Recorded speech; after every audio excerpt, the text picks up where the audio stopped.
Welcome to this week's recap of our Agri meeting. Let's dive into the highlights. We kicked off with John Dearden, updating us on exciting behind-the-scenes progress. He shared details on the Cape Town project.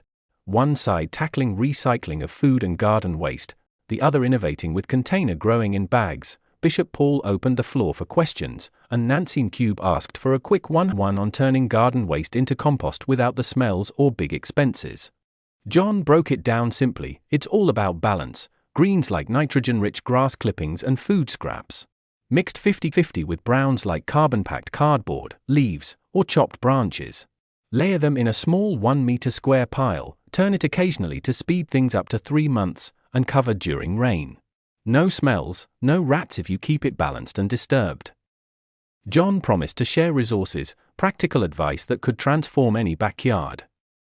Shifting to church-led greening, Sheila updated us on the Green Anglican initiative, now going ecumenical to include all faiths, even Methodists. They're pushing tree planting and food gardens in dioceses like Highfield, tailored to local needs. Emma loved the idea and asked about tree varieties, which vary by location. She suggested inviting Dr. Rachel Mash, who runs it all, for a talk. Sheila agreed to send contacts to Bishop Paul. Then Scott added a beautiful twist: why not dedicate church garden spaces to therapeutic plants? Think healing herbs for skin wounds or fevers, placed at entrances to boost positive energy and outreach. Emma drew parallels to UP's agricultural campus gardens used as retreats, while Nancy shared her personal story: no store-bought skincare for years, thanks to her feng shui-inspired garden with kumquats for wrinkles, aloe vera for burns, and teas for colds. She emphasized plants' protective energies, rooted in African traditions. Bishop Paul affirmed this openness in Christian spaces, citing reflective gardens in Buddhist temples, synagogues, and mosques, often with aromatic plants like impefo, a wild, yellow-flowered weed used for cleansing in funerals or homes. He shared stories from Ethiopian Episcopal services and a still fonting cleansing ritual blending impefo, incense, and leaves.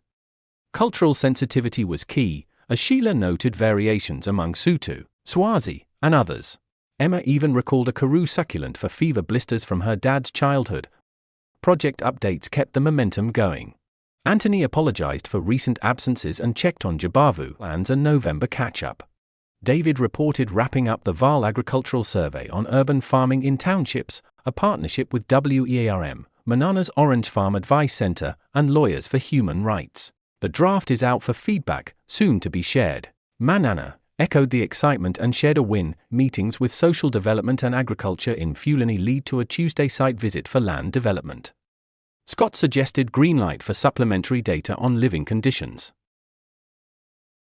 Mbata highlighted rural hurdles under Amakosi, unclear regulations for starting farms, and wants to connect with Manana. Bishop Paul offered links to KZN experts like Nombuyiso. Clint detailed goat projects, breeding genetics at Jozani Dam starting December or January, and community sales in Isipingo from April.